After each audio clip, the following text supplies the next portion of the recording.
My husband didn't ask for the reservation. He didn't discuss it. He didn't even apologize. At 4 p.m., just 3 hours before dinner, he sent a text. My family deserves that table more. My CEO is in town and I need this dinner to secure my promotion. Your dad belongs at a cheap pub anyway. He'd be more comfortable there. I read it twice. My hands didn't shake. My heart didn't race. There was only a sudden stillness inside my chest, like a heavy door slamming shut in an empty room. He wasn't asking for the reservation. He had already called the restaurant and changed the name on the booking. He thought he had one. He thought I would rush to find a diner for my father while he impressed his boss at my expense. I replied with 6 words. My brother owns this place. He left me on read. That was the last mistake he would ever make as my husband. My father, Brian, spent 40 years as a mechanic. Grease was permanently etched into his fingerprints. Oil, metal, and sweat. He could diagnose a dying engine just by listening to its hum. He didn't have a resume or a LinkedIn profile. He had calloused hands, a quiet dignity, and a spine made of steel. After my mother left, he raised me alone. Double shifts. Missed holidays. No complaints. No credit.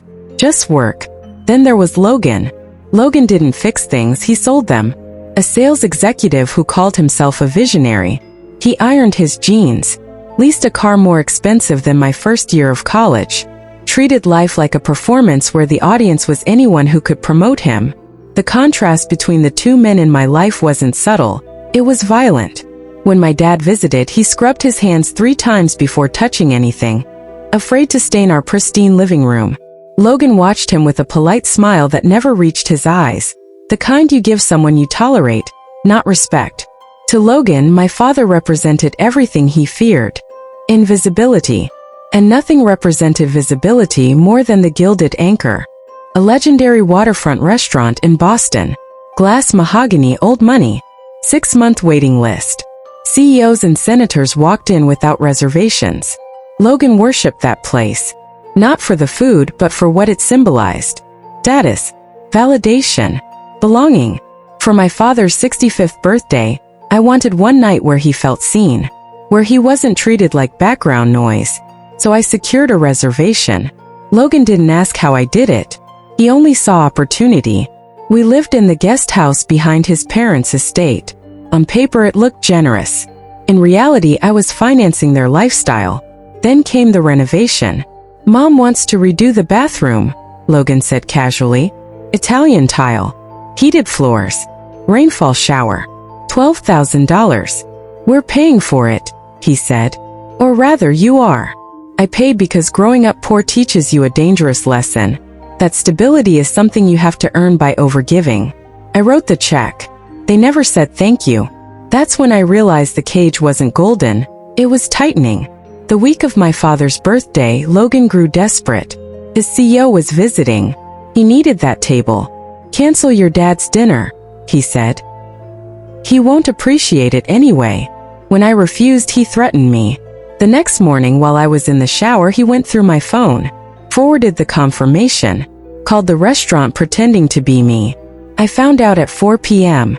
Saturday night, I picked up my father. He wore the suit he bought for my mother's funeral. Polished shoes. Nervous smile. You sure about this, kiddo? He asked.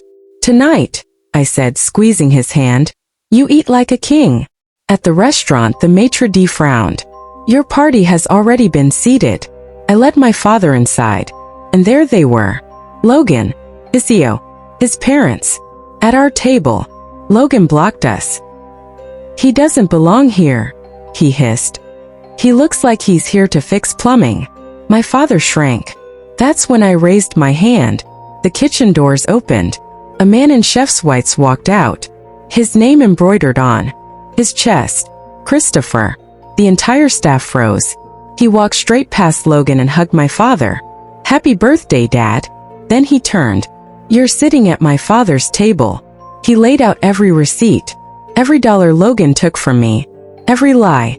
Logan unraveled. His CEO stood. You're suspended pending a full audit, he said calmly. Leaders don't leech.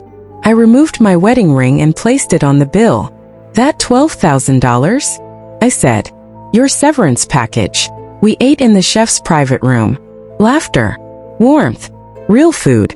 For the first time, no one made my father feel small.